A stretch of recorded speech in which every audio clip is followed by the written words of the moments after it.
Welcome to The Explainer. I am so incredibly glad you're here today because we're tackling something that is so common, yet literally nobody wants to talk about honestly. Look, if you've ever stared at a rolled-up yoga mat or maybe a dusty pair of running shoes and felt this quiet, paralyzing thought just stop you dead in your tracks, I need you to know you are absolutely not alone. You know the feeling, right? That heavy, sinking realization where you tell yourself you are just way too out of shape to even attempt this. Well, today, we're going to break that entire mindset down. Let's start by confidently and very calmly putting a massive fitness industry myth right into the garbage. You do not need to be fit. Period. This whole idea that you somehow need a baseline level of stamina or a certain look or some magical foundation of strength just to begin, it's a total myth. It's just an invisible barrier we've completely invented. Okay, let's dive into this, because the second half of that thought is exactly where the magic happens. You start in order to get fit. We're going to dismantle this massive misconception step by step today. And don't worry, we are definitely not going to use toxic positivity or scream "you've got this" at you. No way. Instead, we're taking a super direct, highly practical approach to show you why you've been looking at the starting line completely upside down. And honestly, that brings us to the real problem, doesn't it? Nobody actually tells you how to start. It is so easy for people to just say, hey, just start. But when you haven't been active for a while, those words are literally useless. In this explainer, my absolute promise to you is to show you exactly what to do instead. We're laying out a totally clear, foolproof path that you can start today. It doesn't matter if it's been months or even years since you last deliberately moved. Section 1. The I'll start later trap. The illusion of feeling ready. Okay, picture this. It's a regular Tuesday morning. You've finally decided, yep, today is the day. You fire up a quote-unquote beginner fitness app. You start the warm-up, and literally within moments, you're breathing super heavy. By minute 8, you're nauseous, you're pausing the app, and you just quit out of sheer embarrassment, totally convinced that normal people just do not feel like this. So why do we do this? Why do we wait until we feel ready? We tell ourselves, you know what, I'll try again when I'm a little more ready, a little less winded. But here's the harsh truth. Ready isn't some magical feeling that's going to just tap you on the shoulder while you're sitting on the couch. The real barrier keeping you from starting? It's not laziness, no, it's invisible shame. It's this deep feeling that you're starting so far behind, it's actually embarrassing to even try. I want you to really take this to heart. The plan was wrong, not you.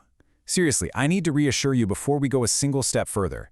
Getting totally winded 2 minutes into a beginner warm-up, especially one taught by some ex-Olympian, that doesn't mean you're broken. It doesn't mean you can't do this. It just means that specific workout was built for someone else. It wasn't built for where you actually are right now. That is a massive flaw in the workout's design. It's absolutely not a flaw in you. Moving to Section 2, the truth about getting fit, or we're basically flipping the script. Because here is the core thesis of our explainer today.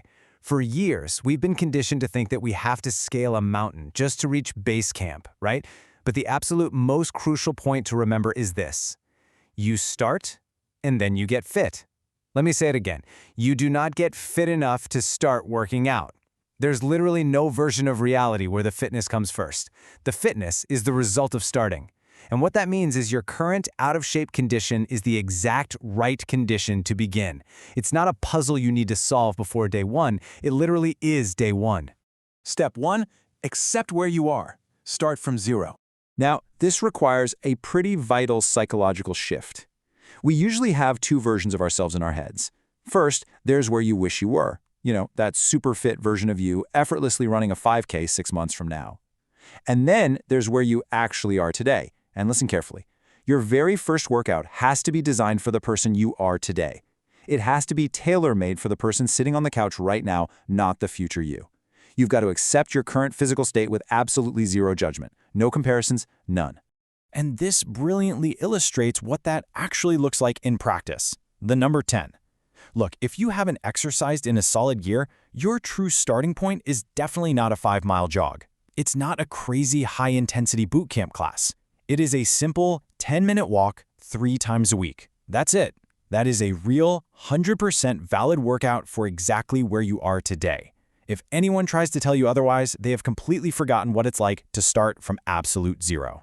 Which brings us to Step 2, the 3-week starter plan, a deliberately simple ramp-up.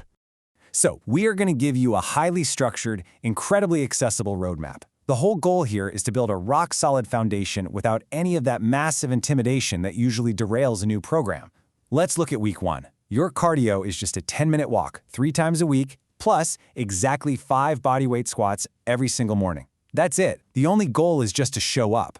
Then, in week 2, we bump that walk up just a bit to 15 minutes, and we add in some knee push-ups alongside those 5 squats. The goal for week 2, simply building the pattern, making it a habit. Finally, by week 3, we introduce some real training. Twice a week, you're going to do a 4-minute circuit. Squats, push-ups, glute bridges, and planks for just 30 seconds each. And the best part, by week 3, your body will actually be ready for it. Now, to make that 3-week plan actually work, there are 3 strict rules you absolutely must follow. First up, scale down. Movement modifications like doing push-ups on your knees or doing partial squats, those are the correct versions for you right now. They aren't lesser versions, okay? Second, never miss 2 days. Missing 1 day, hey, that's just life. But missing 2 days in a row, that is the beginning of quitting. And third, measure completion, not performance. The only question you should be asking yourself at the end of the day is simply, did I do it?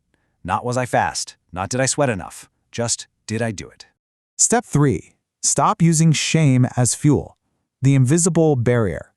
Now, what's really interesting here is that we really need to unpack this deeply ingrained trap of using self-disgust to motivate yourself. Because the reality is absolute. Shame is not a strategy. So many out-of-shape people try to kickstart their fitness by literally making themselves feel so bad that they have to act. And honestly, it might actually work for like 2 weeks. But shame burns hot and it burns incredibly fast. Eventually, it just evaporates, and it leaves you with absolutely zero fuel in the tank to keep going when month 2 or month 3 rolls around. So while shame burns fast and disappears, small wins compound, and they build evidence. True consistency, the kind that lasts for years, it isn't built on how terrible you felt about yourself in week 1. It's built on small wins. It's that 10-minute walk. It's those 5 morning squats. Every single time you do that, you are building undeniable, concrete evidence of your new identity. You are literally proving to yourself that you are now someone who shows up. Let's move to and see how this builds into our final insights for this explainer, the send-off. What you need to remember. It's time to gather everything we've talked about into 3 super actionable key insights. Number 1, you don't get fit to start. You start and then you get fit. The fitness is always the result. Number 2, your very first workout should feel way too easy. Seriously, if you finish and think, wow, that was almost nothing, it is working exactly as it should. Because feeling like it was too easy is the ultimate insurance policy that you'll actually show up for day 2. And number 3, shame burns fast, but small wins last. Start stacking the proof of your efforts, not the guilt.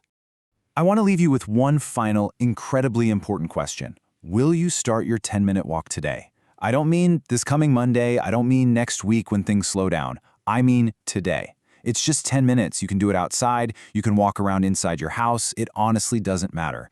You have the exact right conditions to begin right now, exactly as you are. So what's stopping you from crossing that starting line today?